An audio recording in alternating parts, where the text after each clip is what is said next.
May buwelta si DPWH Secretary Vince Dizon sa pahayag ng kontratistang si Curly Discaya tungkol po sa restitution o yung pagbabalik ng pera sa kaban ng bayan. Kung magkano po ang i-restitute po muna namin. Oh, ano sabi nila? Magkano daw? Ako po, hindi ko po masabi kung magkano po. Kasi para sa akin po, parang kami po ang nanakawan. Medyo makapal din naman talaga ang mukha nitong si Curly Discaya. Kitang-kita namin lahat ng ebidensya laban sa kanila. Tapos ang lakas pa ng loob na magsabi, sila pa ang ninakawan.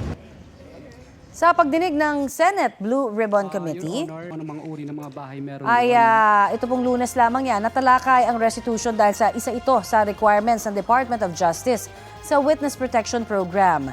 Dating itinuturing na protected witnesses ang mag-asawang Discaya sa investigasyon sa flood control projects. Pero noong Nobyembre, sinabi ng DOJ na hindi na nakikipagtulungan sa kanila ang mag-asawang Discaya.